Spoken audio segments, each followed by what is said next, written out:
ജീവധാര ജീവമൊഴി കാൽവരിനാഥന്റെ സ്നേഹമൊഴി തിരുനിറത്താൽ ജീവനേകും യേശുനാഥന്റെ ജീവമൊഴി ജീവധാര ജീവധാര ജീവധാര.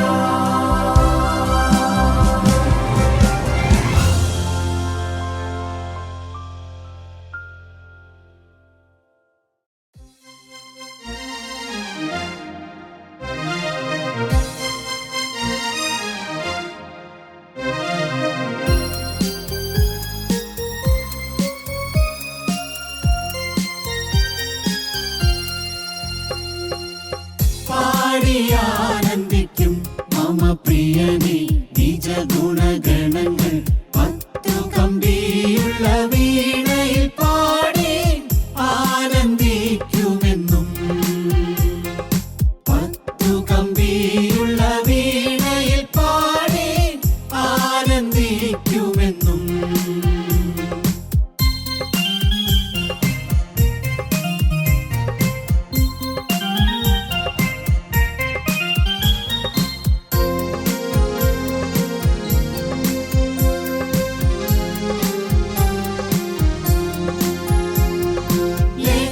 ലക്ഷം പ്രിയന്മാരിൽ എന്റെ പ്രിയനാണുത്തമ പ്രിയൻ ലക്ഷം പ്രിയന്മാരിൽ എന്റെ പ്രിയനാണുത്തമ പ്രിയൻ അവൻ മാത്രം മതി എനിക്ക് ഇഹത്തിലും പരത്തിലും പാടിയാനന്ദിക്കും മമ പ്രിയനേ നിജ ഗുണഗണങ്ങൾ പത്തു കമ്പിയുള്ള വീണയിൽ പാടി ആനന്ദിക്കുമെന്നും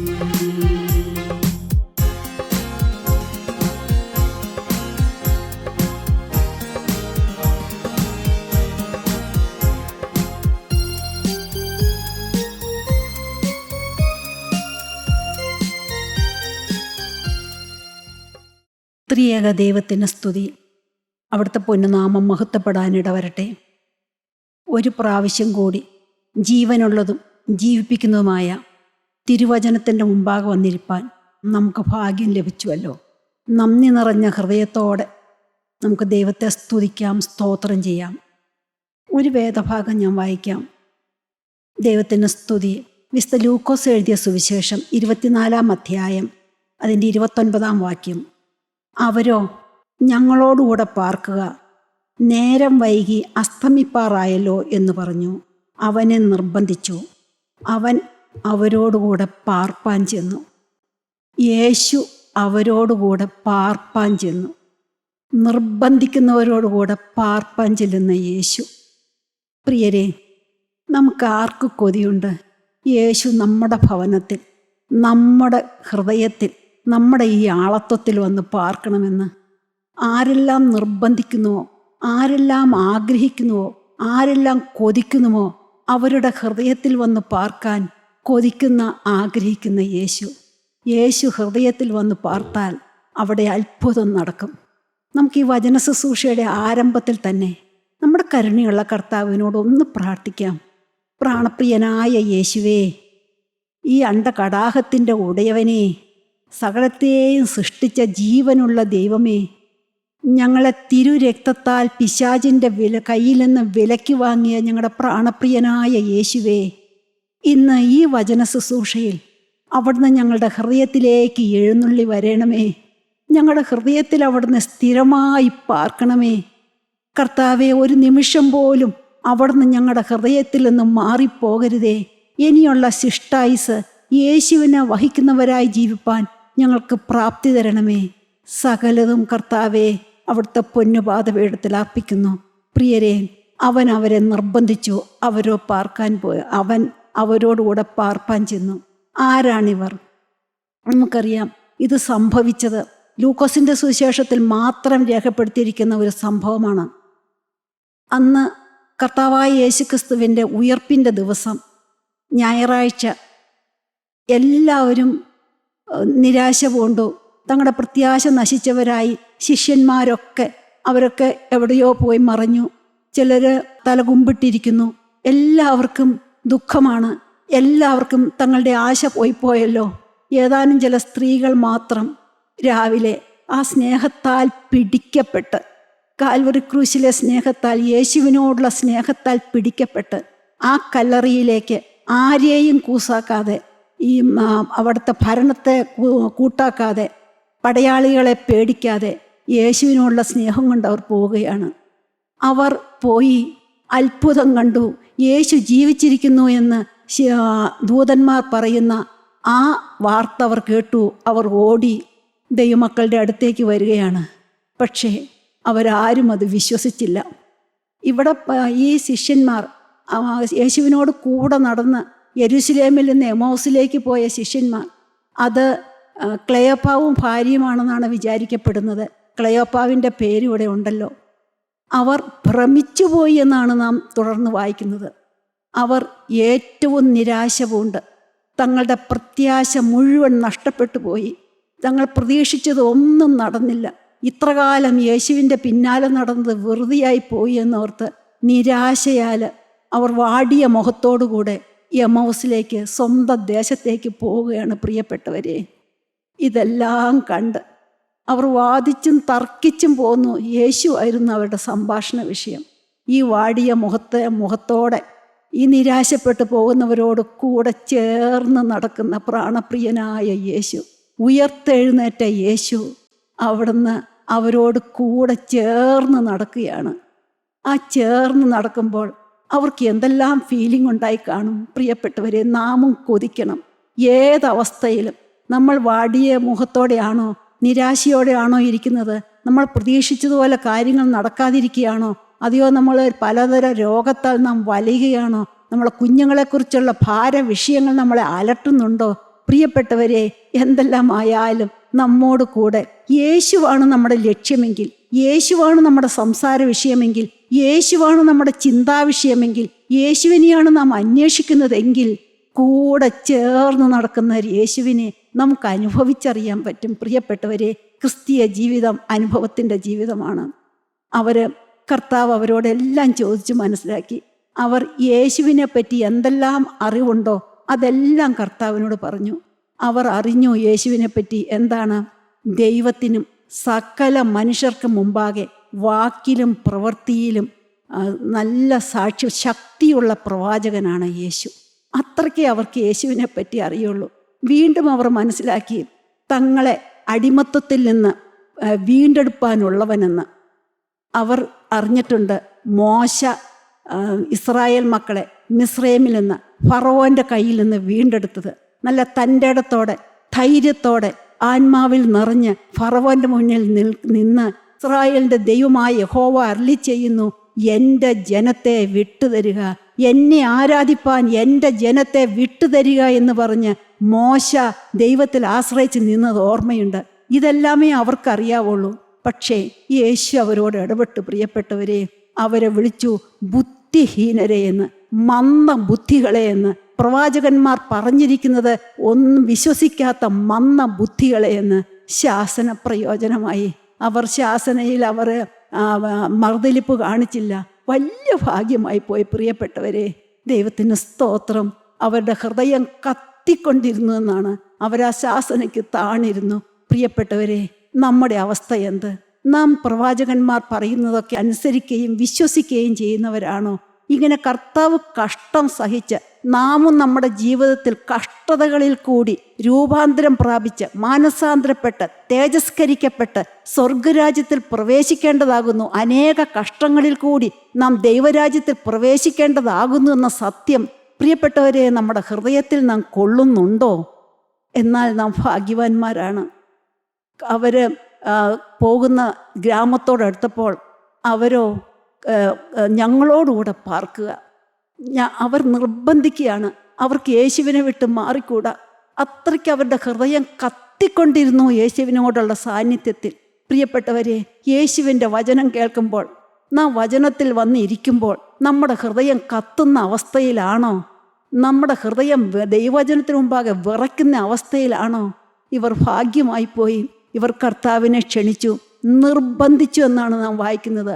അവനോ അവരോടുകൂടെ പാർപ്പാൻ ചെന്നു. തിരുവെഴുത്തുകളെ അറിയുക പ്രിയപ്പെട്ടവരെ. അത് ജ്ഞാനം കൊണ്ട് മനസ്സിലാക്കാൻ സാധ്യമല്ല. ഈ ലോകത്തിലെ ഡിഗ്രിക്ക് മനസ്സിലാക്കാൻ സാധ്യമല്ല. കരുണയുള്ള കർത്താവ് പറഞ്ഞല്ലോ, ഇത് ജ്ഞാനികൾക്കും വിവേകികൾക്കും മറച്ച് ശിശുക്കൾക്ക് വെളിപ്പെടുത്തിയതിനാൽ ഞാൻ നിന്നെ സ്തുതിക്കുന്നു. പിതാവേ, നിനക്ക് ഇതാണല്ലോ ഇഷ്ടം തോന്നിയതെന്ന്. ശിശു ഹൃദയമുള്ളവർക്ക്, യേശുവിൽ അതുപോലെ ആശ്രയിക്കുന്നവർക്ക്, ഒരു പാപം പോലും വരാതെ യേശുവിനോടൊത്ത് ജീവിക്കണമെന്ന് കൊതിക്കുന്നവർക്ക് ഈ തിരുവെഴുത്തുകളെ കരുണ കർത്താവ് പരിശുദ്ധാത്മാവാം ദൈവം തുറന്നു തരും. പ്രിയപ്പെട്ടവരെ, അവരോട് വാദിച്ചു, അവർക്ക് വചനം തുറന്നു കൊടുത്തു. മന്ദബുദ്ധികളെ ബുദ്ധിഹീനരെ എന്ന് വിളിച്ചിട്ടാണെങ്കിലും അവരുടെ വിശ്വാസത്തിൻ്റെ വാതിൽ തുറന്നു കിട്ടി. ദൈവത്തിന് സ്തോത്രം. അവരുടെ മനസ്സ് കുരുടായിരിക്കുകയായിരുന്നു. അവിശ്വാസം അവരെ മൂടിയിരുന്നു. അതുകൊണ്ടാണ് അവർക്ക് നിരാശ വന്നു പോയത്. പക്ഷേ അവർക്ക് വിശ്വാസത്തിൻ്റെ വാതിൽ തുറന്നു കൊടുത്തു. തിരുവെഴുത്തുകളെ തുറന്നു കൊടുത്തു.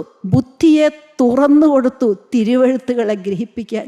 119 സങ്കീർത്തനം 73 വാക്യത്തിൽ സങ്കീർത്തനക്കാരൻ പ്രാർത്ഥിക്കുന്നുണ്ട്, തൃക്കൈകൾ എന്നെ സൃഷ്ടിച്ചുണ്ടാക്കിയിരിക്കുന്നു, നിന്റെ കൽപ്പനകളെ പഠിപ്പാൻ എനിക്ക് ബുദ്ധി നൽകണമേ എന്ന്. അതേ പ്രിയപ്പെട്ടവരെ, യേശുവിൻ്റെ കൽപ്പനകളെ, ആ വചനങ്ങളെ, തിരുവെഴുത്തുകളെ ഉൾക്കൊള്ളുവാൻ നമ്മൾ എങ്ങനെ ജീവിക്കണമെന്നാണ് തിരുവെഴുത്ത് പറയുന്നു. നാം നമ്മുടെ കുടുംബത്തിൽ ഒരു ഭാര്യയായിട്ടോ ഭർത്താവായിട്ടോ മക്കളായിട്ടോ സഹോദരങ്ങളായിട്ടോ അങ്ങ് നെയ്ബേഴ്സായിട്ടോ നമ്മുടെ കൂട്ടായ്മയിൽ പലവിധ വേല ചെയ്യുന്നവരൊക്കെ ഉണ്ട്. നമ്മൾ എങ്ങനെ ജീവിക്കണമെന്നാണ് തിരുവെഴുത്ത് പറയുന്നത്. അതെല്ലാം കാണുവാൻ കർത്താവേ, ഞങ്ങളുടെ ബുദ്ധിയെ ഒന്ന് തുറന്നു തരണമേ. അവിടുന്ന് ഞങ്ങളിലൂടെ ആഗ്രഹിക്കുന്നത് എന്താണെന്നറിയുവാൻ ബുദ്ധിയെ തുറന്നു തരണമേ എന്ന് പ്രാർത്ഥിക്കുക പ്രിയപ്പെട്ടവരെ. അവൻ അവരോടുകൂടെ പാർപ്പാൻ പോയി. ഭാഗ്യമായി പോയി പ്രിയപ്പെട്ടവരെ, ഭാഗ്യമായി പോയി. അവൻ അവരോടുകൂടെ ഭക്ഷണം കഴിക്കാനിരുന്നപ്പോൾ അവൻ ആതിഥേയനായി മാറി. അതിഥിയായി വന്ന യേശു ആതിഥേയനായി മാറി. പ്രിയപ്പെട്ടവരെ, നമ്മുടെ ഭക്ഷണമേശയിൽ യേശുവിന് നമ്മൾ പ്രാധാന്യം കൊടുക്കുന്നുണ്ടോ? യേശുവിന് ആ ഉത്തമ സ്ഥാനം കൊടുത്താണോ ഇരിക്കുന്നത്? നമ്മുടെ ഭക്ഷണമേശ എങ്ങനെ? നിങ്ങളൊന്ന് ആലോചിക്കൂ. അത് സൗഹൃദത്തിൻ്റെ മേശയാണോ? സന്തോഷത്തിൻ്റെയും സമാധാനത്തിൻ്റെയും മേശയാണോ? ഐക്യതയുടെ മേശയാണോ? അതെയോ വഴക്കും പിണക്കവുമാണോ? പ്രിയപ്പെട്ടവരെ, അങ്ങനെയാണെങ്കിൽ അതെല്ലാം ഉപേക്ഷിക്കുക. യേശുവിന് 1-ാം സ്ഥാനം കൊടുക്കുക. പ്രഥമസ്ഥാനം യേശുവിന് കൊടുക്കുക. ഇത് യേശു അതിഥേയനായി മാറി. യേശു അപ്പം അനുഗ്രഹിച്ച് നുറുക്കി അവർക്ക് കൊടുത്തു. ഉടനെ അവരുടെ കണ്ണ് തുറന്നു. പ്രിയപ്പെട്ടവരെ, അവർ യേശു എന്നറിഞ്ഞു. നമ്മുടെയും കണ്ണ് തുറന്നു കിട്ടണം. നമുക്കും യേശുവിനെ അറിയണം. യേശു നമുക്ക് വേണ്ടി എന്ത് ചെയ്തു? അവർ ഒരു പ്രവാചകനെന്ന് മാത്രമേ വിചാരിച്ചിരുന്നുള്ളൂ. പക്ഷേ യേശു നമുക്ക് ആരാണ് പ്രിയപ്പെട്ടവരെ? യേശു നമ്മുടെ എല്ലാമാണ്. നമ്മുടെ പ്രാണപ്രിയനാണ്.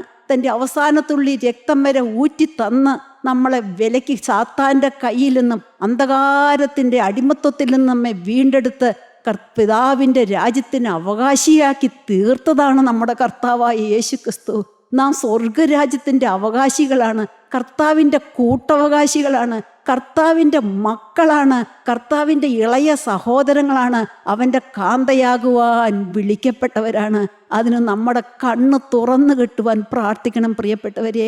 എഫേസ്യർക്ക് എഴുതിയ ലേഖനം 1-ാം അധ്യായത്തിൽ അതിൻ്റെ 18-ാം വാക്യം മുതൽ നാം വായിക്കുമ്പോൾ പൗലോസ് അപ്പോസ്തലൻ്റെ ഒരു പ്രാർത്ഥനയാണ്. എഫേസ്യ സഭ ആത്മനിറവുള്ള സഭയാണ്. എന്നാലും പൗലോസ് അപ്പോസ്തലൻ അവർക്ക് വേണ്ടി പ്രാർത്ഥിക്കുന്നു. എന്താണ് ആ പ്രാർത്ഥന? നമുക്കൊന്ന് ശ്രദ്ധിക്കാം. അവന്റെ വിളിയാലുള്ള ആശ ഇന്നതെന്നും. അവൻ്റെ വിളിയാലുള്ള ആശ, നമ്മുടെ ഹൃദയദൃഷ്ടി, അങ്ങനത്തെ അതിൻ്റെ തൊട്ടു മുകളിൽ നമ്മുടെ ഹൃദയദൃഷ്ടി പ്രകാശിപ്പിച്ചിട്ട് പ്രാർത്ഥിക്കണം. കർത്താവേ, എൻ്റെ ഹൃദയ കണ്ണുകളെ, ഉൾക്കണ്ണുകളെ തുറന്നു തരണമേ എന്ന് പ്രാർത്ഥിക്കുക. ഹൃദയദൃഷ്ടി പ്രകാശിപ്പിച്ചിട്ട് അവൻ്റെ വിളിയാലുള്ള ആശ. നമ്മളെക്കുറിച്ച് കർത്താവിന് എന്താണ് ആശ? നമ്മെ സൃഷ്ടിച്ച് സ്വന്തം കരം കൊണ്ട് മെനഞ്ഞ് ആ ജീവശ്വാസം ഊതി നമ്മുടെ മേലൊന്ന് ചുംബിച്ച് ഈ ഭൂമിയിലേക്ക് ഏറ്റവും നല്ല സാഹചര്യത്തിൽ നമ്മളെ അയച്ചു. പ്രിയപ്പെട്ടവരെ, നമ്മെക്കുറിച്ചുള്ള കർത്താവിൻ്റെ ആശ എന്താണ്? നമുക്കറിയണ്ടേ? അതിന് നമ്മുടെ ഹൃദയദൃഷ്ടി പ്രകാശിപ്പിച്ച് കിട്ടണം. വീണ്ടും വായിക്കാം. നിങ്ങളുടെ ഹൃദയദൃഷ്ടി പ്രകാശിച്ചിട്ട് അവൻ്റെ വിളിയാലുള്ള ആശ ഇന്നതെന്നും വിശുദ്ധന്മാരിൽ അവൻ്റെ അവകാശത്തിൻ്റെ മഹിമാധനം ഇന്നതെന്നും അവൻ്റെ ബലത്തിൽ വല്ലഭത്വത്തിൻ്റെ വ്യാപാരത്താൽ വിശ്വസിക്കുന്ന നമുക്ക് വേണ്ടി വ്യാപരിക്കുന്ന അവൻ്റെ ശക്തിയുടെ അളവറ്റ വലിപ്പം ഇന്നതെന്നും. വിശ്വസിക്കുന്ന നമുക്ക് വേണ്ടി വ്യാപരിക്കുന്ന അവൻ്റെ ശക്തിയുടെ അളവറ്റ വലിപ്പം. പ്രിയപ്പെട്ടവരെ, വിശ്വസിക്കുന്ന കർത്താവിനെ വിശ്വസിക്കുകയും ആശ്രയിക്കുകയും അവനെ ഹൃദയത്തിലേക്ക് സ്വീകരിക്കുകയും ചെയ്യുന്ന നമ്മുടെ മേലുള്ള അവൻ്റെ അളവറ്റ ശക്തിയുടെ ആ ആധിക്യം നമുക്കൊന്ന് മനസ്സിലാക്കണ്ടേ? അത് നമുക്കൊന്ന് രുചിച്ചറിയണ്ടേ പ്രിയപ്പെട്ടവരെ? അതിനായിട്ടാണ് നമ്മളെ വിളിച്ചിരിക്കുന്നത്. നമ്മുടെ ഹൃദയ കണ്ണ് തുറന്നു കിട്ടണം ഇതെല്ലാം മനസ്സിലാക്കുവാൻ. പ്രിയപ്പെട്ടവരെ, ദൈവത്തിന് സ്തോത്രം. ഭാഗ്യമായി പോയി. അവരുടെ കണ്ണ് തുറന്നു, അവർ യേശുവിനെ അറിഞ്ഞു. അവർ ഉടനെ അപ്രത്യക്ഷനായെങ്കിലും ഉടനെ ഒരു തീരുമാനമെടുത്തു. എന്താണ്? അവർ തിരിച്ചു നടന്നു. എന്തുമാത്രം 11 മൈൽ യേശുവിനോട് കൂടെ നടന്നത് അവരറിഞ്ഞില്ല. വാസ്തവമായി അവർ അപ്പോൾ തന്നെ തിരിച്ചു നടന്നു. അത്രയും ദൂരം തൻ്റെ ശിഷ്യന്മാരോടൊത്തു ചേരുവാൻ. അവിടെ ചെന്നപ്പോൾ അവരും സാക്ഷ്യം പറയാണ്. ഇവരുടെ അധരങ്ങൾ തുറക്കപ്പെട്ടു. ഇവർക്കുണ്ടായ അനുഭവം സാക്ഷീകരിക്കുവാൻ അവരുടെ അധരങ്ങൾ തുറക്കപ്പെട്ടു. കണ്ണ് തുറന്നു കിട്ടിയാൽ പ്രിയപ്പെട്ടവരെ, കർത്താവിൻ്റെ സാക്ഷികളായിത്തീരും. വെളിപ്പാട് 3-ാം അധ്യായം അതിൻ്റെ 20-ാം വാക്യത്തിൽ വായിക്കുന്നു, ഞാൻ വാതിൽക്കൽ നിന്ന് മുട്ടുന്നു. ആരെങ്കിലും എൻ്റെ ശബ്ദം കേട്ട് വാതിൽ തുറന്നാൽ ഞാൻ അവൻ്റെ അടുത്ത് ചെന്ന് അവൻ എന്നോടും ഞാൻ അവനോടും കൂടി അത്താഴം കഴിക്കും. എന്ത് ഭാഗ്യകരമായ കാര്യമാണ്! ലവോദിക്ക സഭയ്ക്ക് പറയുമ്പോഴാണ് ഇത് എഴുതുന്നത്. അത് നമ്മുടെ ഇപ്പോഴത്തെ കാര്യമാണ്, ഈ കാലഘട്ടത്തിലെ കാര്യമാണ്. ലവോദിക്ക സഭ അവരെങ്ങനെയുള്ളവരായിരുന്നു? അവർ ഉഷ്ണവാനുമല്ല ശീതവാനുമല്ല. അങ്ങനെ ഒരു ഒഴുക്കമട്ടിൽ. യേശു ഉണ്ടോ? ഉണ്ട്. ചില പ്രാർത്ഥനകളൊക്കെ നടത്തുന്നുണ്ട്, ചില കാര്യങ്ങളൊക്കെ നടത്തുന്നുണ്ട്. എല്ലാം ശരിയാണ്, ഉണ്ടോ? പക്ഷേ യേശുവിന് വേണ്ടി നാം അതുപോലെ ജ്വലിച്ച് പ്രകാശിച്ച് നിൽക്കുന്നുണ്ടോ? യേശു എങ്ങനെ നമ്മൾ ആഗ്രഹിക്കുന്നു അതനുസരിച്ച് പ്രിയപ്പെട്ടവരെ നാം നിൽക്കുന്നുണ്ടോ? ഒന്ന് ചിന്തിക്കുക. കർത്താവിന് ആഗ്രഹം, അവൻ നമ്മുടെ ഹൃദയവാതിൽക്കൽ മുട്ടി നിൽക്കുന്നു. പ്രിയപ്പെട്ടവരെ, ഈ ശബ്ദം കേൾക്കുന്ന ഓരോരുത്തരുടെയും ഹൃദയവാതിൽക്കൽ കരുണയുള്ള കർത്താവ് ഇപ്പോൾ മുട്ടി നിൽക്കുകയാണ്. ആർക്കെല്ലാം മനസ്സുണ്ട് ഹൃദയവാതിലൊന്ന് തുറന്നു കൊടുക്കാൻ? ഹൃദയവാതിൽ തുറന്നു കൊടുത്താൽ അവിടുന്നാണ് കൽപ്പിച്ചിരിക്കുന്നത്. അവിടുന്ന് നമ്മുടെ ഹൃദയത്തിലേക്ക് എഴുന്നള്ളി വന്ന് നമ്മോടുകൂടെ അത്താഴം കഴിക്കും. പക്ഷേ അതിന് ഒരു കണ്ടീഷനുണ്ട്. അതിൻ്റെ 19-ാം വാക്യം നമുക്കൊന്ന് വായിക്കാം. എനിക്ക് പ്രിയമുള്ളവരെയൊക്കെയും ഞാൻ ശാസിക്കുകയും ശിക്ഷിക്കുകയും ചെയ്യുന്നു. അതുകൊണ്ട് ജാഗ്രതയുള്ളവനായിരിക്കുക, മാനസാന്തരപ്പെടുക. പ്രിയപ്പെട്ടവരെ, അത് നമ്മുടെ ജീവിതത്തിൽ നടന്നേ പറ്റൂ. മാനസാന്തരപ്പെടുക, മനസ്സിനൊരു രൂപാന്തരം പ്രാപിക്കുക. അന്ന് വരെ പോന്ന വഴി അത് എങ്ങനെയെന്ന് നമ്മുടെ ഹൃദയത്തിലേക്ക് നോക്കുക. നമ്മുടെ പാപ വഴികൾ, നമ്മൾ നടന്ന വഴികൾ, യേശുവിനോട് കൂടെ ആണോ നടന്നത്? അതെയോ പിശാചിന് അവകാശം പറയുന്ന എന്തെങ്കിലും നമ്മുടെ ജീവിതത്തിൽ ഉണ്ടായിരുന്നോ? നമ്മുടെ ഹൃദയത്തിലേക്ക് നോക്കി ഒന്ന് ശോധന ചെയ്ത് നമ്മെ തന്നെ നാം വചനം കേൾക്കുമ്പോൾ കർത്താവേ പ്രാർത്ഥിക്കുക, എനിക്ക് യേശു ദുഃഖിക്കുന്ന എന്തെങ്കിലും എൻ്റെ ജീവിതത്തിലുണ്ടോ? പിശാച് അവകാശം പറയുന്ന എന്തെങ്കിലും എൻ്റെ ജീവിതത്തിലുണ്ടെങ്കിൽ പരിശുദ്ധാത്മാവാൻ ദൈവമേ എനിക്കത് വെളിപ്പെടുത്തി തരണമേ എന്ന് പ്രാർത്ഥിക്കുക. പ്രിയപ്പെട്ടവരെ, അവിടുന്ന് നമുക്ക് പാവബോധം തരും. ഉടനെ പാപങ്ങളെല്ലാം ഏറ്റുപറഞ്ഞ് തിരുരക്തത്താൽ കഴുകൽ പ്രാപിക്കുക. ഒരു തീരുമാനമെടുക്കുക. കർത്താവേ, ഇന്നു മുതൽ യേശു ദുഃഖിക്കുന്ന ഒന്നും എൻ്റെ ജീവിതത്തിൽ വരില്ല. പരിശുദ്ധാത്മാവിനെ കെടുക്കുന്ന ഒന്നും എൻ്റെ ജീവിതത്തിൽ വരില്ല. ഒരു തീരുമാനമെടുക്കുക. പ്രിയപ്പെട്ടവരെ, മാനസാന്തരപ്പെടുക, ജാഗ്രതയുള്ളവനായിരിക്കുക. അങ്ങനെയുള്ളവരുടെ ഹൃദയത്തിലാണ് കരുണയുള്ള കർത്താവ് വരുന്നത്. പ്രിയപ്പെട്ടവരെ, ഇവർ കർത്താവിനെ നിർബന്ധിച്ചു, ഞങ്ങളോട് കൂടെ പാർക്കുക. നേരം വൈകി അസ്തമിപ്പാറായല്ലോ. പ്രിയപ്പെട്ടവരെ, നമുക്കറിയാം, ഇന്നത്തെ കാലത്തിലേക്ക് നോക്കി നേരം വൈകി അസ്തമിപ്പാറായി. പ്രിയപ്പെട്ടവരെ, കാലങ്ങൾ തീരാറായി, കരുണയുള്ള കർത്താവ് വരാറായി. അതിൻ്റെ എല്ലാ ലക്ഷണങ്ങളും നമ്മുടെ ചുറ്റും കണ്ടു തുടങ്ങി. പ്രിയപ്പെട്ടവരെ, നേരം വൈകി അസ്തമിപ്പാറായി. കർത്താവ് തന്നെ പറഞ്ഞിട്ടുണ്ട്, ഈ ആർക്കും പ്രവർത്തിച്ചുകൂടാത്ത രാത്രി വരുന്നു എന്ന്. ആ രാത്രി വരുന്നതിന് മുമ്പ് മാനസാന്തരപ്പെടുക. നാം ഉൽപ്പത്തി പുസ്തകത്തിലേക്ക് പോകുമ്പോൾ ഈ പഴയ നിയമം പുതിയ നിയമത്തിൻ്റെ നിഴലാണല്ലോ. അതിൻ്റെ 24-ാം അധ്യായം 63-ാം വാക്യത്തിൽ നാം വായിക്കുന്നു, ഇതുപോലൊരു വൈകുന്നേരത്തെ സമയം, ഈവൻ ടൈഡ് എന്നാണ് പറയുന്നത്. ഇരുളിൻ്റെ നാള്, ഇരുളങ്ങ് വ്യാപിച്ചു തുടങ്ങി, അന്ധകാര ശക്തികൾ വ്യാപിച്ചു തുടങ്ങി. ഇരുളിൻ്റെ വ്യാപനം നമ്മുടെ ചുറ്റും ഇന്ന് നടക്കുന്നത് പോലെ വൈകുന്നേരമായപ്പോൾ എന്താണ് സംഭവിച്ചത്?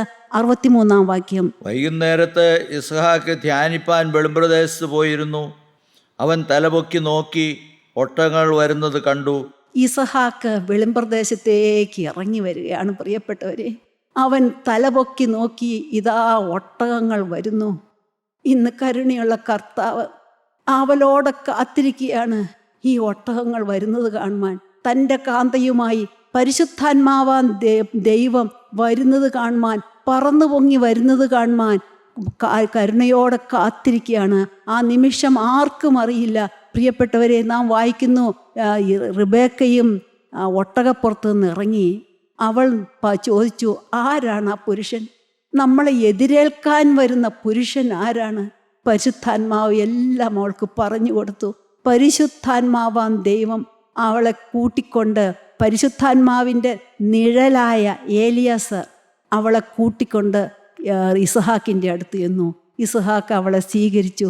വാസ്തവത്തിൽ നോക്കി അവൾ അത്രയും കാലം ആ മരുഭൂമിയിൽ 600 നാഴികയോളം ആ മരുഭൂമിയിലെ ചൂടനുഭവിച്ചുകൊണ്ട്, ആ മണൽക്കാറ്റ് ഏറ്റ്, ആ സാധു സ്ത്രീ അങ്ങനെയൊന്നും പരിചയമില്ലല്ലോ. പക്ഷേ അവൾ ആ ചൂട് മണൽക്കാറ്റേറ്റ് അവൾ യാത്ര ചെയ്ത് വരികയാണ്. പ്രിയപ്പെട്ടവരെ, നമ്മുടെ അവസ്ഥ നമ്മളൊന്നും നോക്കുക.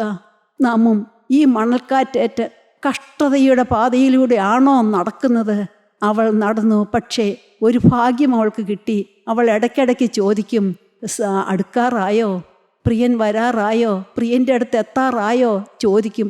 പരിശുദ്ധാത്മാവ് അന്നേരം, ഏലിയാസാർ അന്നേരം അവൾക്ക് ഇസഹാക്കിനെ കുറിച്ചുള്ള വർണ്ണനകളങ്ങ് പറഞ്ഞു കൊടുക്കും. അപ്പോൾ അവളങ്ങ് ത്രിൽഡാവും. പ്രിയപ്പെട്ടവരെ, ഈ വചനങ്ങൾ, യേശു വരാറായി, പ്രാണപ്രിയൻ വരാറായി, നമ്മുടെ രക്ഷകൻ വരാറായി, നമ്മെ കൊണ്ടുപോകാൻ, തൻ്റെ മണിയറയിലേക്ക് നമ്മെ ചേർക്കുവാൻ നമ്മുടെ അരുമമണവാളൻ വരാറായി. ഈ വാർത്ത കേൾക്കുമ്പോൾ പ്രിയപ്പെട്ടവരെ, നിങ്ങൾക്ക് ഭയമാണോ ഉണ്ടാകുന്നത്? അതെയോ നിങ്ങൾക്ക് ഒരു ത്രില്ലാണോ? നിങ്ങൾക്ക് സന്തോഷമാണോ? നിങ്ങളുടെ ഉള്ളമങ്ങ് ആ ഒരു അനുഭവത്തിനായി നിങ്ങൾ അങ്ങ് കുളിർന്ന് കുതിക്കുന്നുണ്ടോ?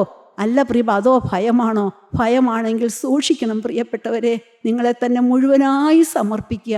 ഒരു പാപം പോലും വരാതെ ജീവിക്കണമെന്നുള്ള തീരുമാനം എടുക്കേണ്ട സമയം കഴിഞ്ഞ പ്രിയപ്പെട്ടവരെ. പിശാച് ഓടി നടക്കുകയാണ് ദൈവമക്കൾക്ക് അനർത്ഥങ്ങളും ആപത്തുകളും വരുത്തി എങ്ങനെയെങ്കിലും ഈ വിശ്വാസം ഒന്ന് ത്യജിപ്പിക്കാൻ വേണ്ടി. കർത്താവ് തന്നെ പറഞ്ഞിട്ടുണ്ട്, മശിഹ വരുമ്പോൾ വിശ്വാസം കണ്ടെത്തുമോ എന്ന്. പ്രിയപ്പെട്ടവരെ, പാടില്ല. വിശ്വാസത്തിൽ സ്ഥിരത കൊണ്ടും യേശുവിനോട് കൂടെ നമുക്ക് യാത്ര ചെയ്യണം. എന്തെല്ലാം വന്നാലും, പലതര രോഗങ്ങൾ വന്നേക്കാം, പലതര ബുദ്ധിമുട്ടുകൾ വന്നേക്കാം, മക്കളെക്കുറിച്ചുള്ള ആവലാതികൾ വന്നേക്കാം. എല്ലാം ആ പൊന്നു പാദപീഠത്തിലേക്ക് വെച്ച് കൊടുക്കുക പ്രിയപ്പെട്ടവരെ. ആ സ്ത്രീകൾ അതിരാവിലെ കർത്താവിനെ അന്വേഷിച്ച് അതിരാവിലെ ഇരുട്ടുള്ളപ്പോൾ തന്നെ വീട്ടിൽ നിന്ന് പുറപ്പെട്ടു എന്നാണ്. നാം ആരും കല്ലറയിലേക്ക് ഓടണമെന്നല്ല പറഞ്ഞത്. കരുണയുള്ള കർത്താവിൻ്റെ പാദപീഠത്തിൽ ഇരുട്ടുള്ളപ്പോൾ തന്നെ അതിരാവിലെ എഴുന്നേറ്റ് പാദപീഠത്തിൽ ഇരിക്കണം പ്രിയപ്പെട്ടവരെ. പലരും എന്നെ വിളിക്കാറുണ്ട് ഓരോ ബുദ്ധിമുട്ടുകളും പറഞ്ഞ്. അവരോടൊക്കെ ഞാൻ ചോദിക്കും, നിങ്ങൾ എപ്പോഴാണ് എഴുന്നേൽക്കുക?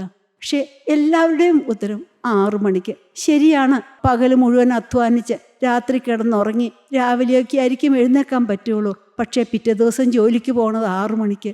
അപ്പോൾ എന്തെല്ലാം കാര്യം, അല്ലെങ്കിൽ 6 മണിക്ക്, 7 മണിക്ക്, 7:30 അല്ലെങ്കിൽ 8 മണിക്ക് കുഞ്ഞുങ്ങളുടെ കാര്യം മുഴുവൻ നോക്കണം. എങ്ങനെ കർത്തൃഭാഗത്തിലിരിക്കാൻ സമയം കിട്ടും പ്രിയപ്പെട്ടവരെ? ഒരു 4 മണിക്ക്, 4:30 നമ്മൾ സ്ത്രീകളായ നമ്മൾ ഓരോരുത്തരും പുരുഷന്മാരും എഴുന്നേറ്റ് കർത്താവിൻ്റെ പാദപീഠത്തിൽ ഇരിക്കണം പ്രിയപ്പെട്ടവരെ. നമുക്കുള്ള സകലതും അന്നത്തെ ഓരോ നിമിഷവും നമ്മുടെ ശിഷ്ടായുസ്, നമ്മുടെ ജീവിതത്തിൽ വന്ന എല്ലാം ആ ദിവസത്തെ മുഴുവനായി കരുണയുള്ള കർത്താവിൻ്റെ പാദപീഠത്തിലേക്ക് വെച്ച് കൊടുക്കുക. പ്രാർത്ഥിക്കുക. കർത്താവെ, ഞങ്ങളുടെ ഹൃദയത്തിലേക്ക് എഴുന്നള്ളി വരണമേ. കുഞ്ഞുങ്ങളെ അവർ മറുതലിക്കുന്നവരാണോ, അവർ ബലഹീനരാണോ, അവരെയും കർത്താവിൻ്റെ പാദപീഠത്തിലേക്ക് വെച്ച് കൊടുത്തിട്ട്, കർത്താവെ ഈ കുഞ്ഞുങ്ങളെയും ഞാൻ വഹിക്കുന്നില്ല കർത്താവെ, എനിക്കിവരെ വഹിക്കാൻ പറ്റുകയില്ല, നന്മ പറയാൻ ഒന്നുമില്ല, പക്ഷേ ഈ കുഞ്ഞുങ്ങളെയും അപ്പൻ്റെ പാദപീഠത്തിലേക്ക്, ഈ ക്രൂശൻ ചുവട്ടിലേക്ക് ഞങ്ങൾ വെച്ചു തരുന്നു എന്ന് പറഞ്ഞ്, പ്രിയപ്പെട്ടവരെ, നിങ്ങളുടെ ഭാരങ്ങൾ താഴെ ഇറക്കി വെച്ചിട്ട് മുഴുവൻ നിങ്ങൾ യാത്ര തുടരുക. ഓരോ നിമിഷവും യേശുവിൻ്റെ കൂടെ, യേശുവിൻ്റെ തൊങ്ങലിൽ പിടിച്ചുകൊണ്ട്. ഞാനും ഇടയ്ക്ക് പറയാറുണ്ട്, കർത്താവെ, ഞാൻ ആ തൊങ്ങലിൽ ഒന്ന് പിടിച്ച് യാത്ര ചെയ്തോട്ടെ, എനിക്കറിയാം ഞാൻ ബലഹീനയാണെന്ന്. തന്നെ യാത്ര ചെയ്താൽ എങ്ങും എത്തില്ല എന്ന് എനിക്കറിയാം. അത്രയ്ക്ക് ബലഹീനമാണ് എൻ്റെ ശരീരമെന്നറിയാം. പ്രിയപ്പെട്ടവരെ, യേശുവിനോട് കൂടെയുള്ള യാത്ര, യേശു കൂടെയുള്ള യാത്ര, കണ്ണ് തുറന്നു കിട്ടുന്ന അനുഭവം, ബുദ്ധി തുറന്നു കിട്ടുന്ന അനുഭവം, അധരം തുറന്നു കിട്ടുന്ന അനുഭവം, തിരുവെഴുത്തുകൾ തുറന്നു കിട്ടുന്ന അനുഭവം, ഇതെല്ലാം നമുക്ക് പ്രാപിക്കണം. പ്രിയപ്പെട്ടവരെ, യേശുവിനെ ഹൃദയത്തിലേക്ക് സ്വീകരിക്കുക, മാനസാന്തരപ്പെടുക. ദൈവരാജ്യം വരാറായി. പ്രിയപ്പെട്ടവരെ, ഇന്ന് തന്നെ ദൈവരാജ്യം നമ്മുടെ ഹൃദയത്തിലേക്ക് നമ്മൾ സ്വീകരിക്കണം. ദൈവരാജ്യം വരാറായി. ദൈവരാജ്യം ഇപ്പോഴും നമ്മോട് മധ്യേ ഉണ്ടല്ലോ എന്ന് വചനം പറയുന്നു. പ്രിയപ്പെട്ടവരെ, ആ നാളിനായി യേശുവിനെ എതിരേൽപ്പാൻ അവൻ വരാറായി. കാഹളം ധ്വനിക്കാറായി, കാഹളനാദം മുഴങ്ങാറായി, കാഹള ശബ്ദം കേൾക്കാറായി. അരുമ കർത്താവിൻ്റെ ആ കാഹള ശബ്ദം, ആ ദൈവത്തിൻ്റെ ദൂതൻ്റെ ശബ്ദം, പ്രിയപ്പെട്ടവരെ, എല്ലാം കേൾക്കാറായി. കർത്താവിൻ്റെ കാലച്ച നമ്മുടെ മുന്നിൽ വന്ന് നിൽക്കുന്നു. നാം ഒരുങ്ങിയിട്ടുണ്ടോ? നാം ഉണർന്നിരിക്കുകയാണോ? അതെയോ നാം മയങ്ങിക്കെടുക്കുകയാണോ? ഉണർന്നിരിക്കുകയാണോ? പ്രിയപ്പെട്ടവരെ, നിങ്ങൾ ചിന്തിച്ചു നോക്കുക. ഒരുങ്ങിയിരിക്കുക, കാത്തിരിക്കുക കർത്താവിൻ്റെ രണ്ടാമത്തെ വരവിനായി. അതിനായി നമുക്ക് നമ്മെ തന്നെ മുഴുവനായി സമർപ്പിച്ചു കൊടുക്കാം.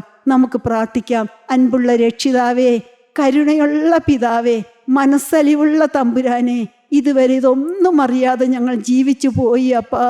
എന്തെല്ലാമൊക്കെയോ ചെയ്ത് കർത്താവേ, ഇതൊക്കെയാണ് ഞങ്ങൾ സഭ കൽപ്പിക്കുന്നത് പോലെ, ഞങ്ങൾക്കറിവുള്ളതുപോലെ എല്ലാം ചെയ്ത് ഞങ്ങൾ ജീവിച്ചു പോയി കർത്താവേ. ഞങ്ങൾ പ്രാർത്ഥിക്കുമായിരുന്നു, എല്ലാം ഞങ്ങൾ വേണ്ടതുപോലെയൊക്കെയാണ് ജീവിക്കുന്നതെന്ന് കരുതി ജീവിച്ചു. ഞങ്ങൾക്ക് മനസ്സിലായി കർത്താവേ, ഞങ്ങൾ ഒന്നുമായിട്ടില്ല, യേശുവിനെ അറിയേണ്ടതുപോലെ അറിഞ്ഞിട്ടില്ല.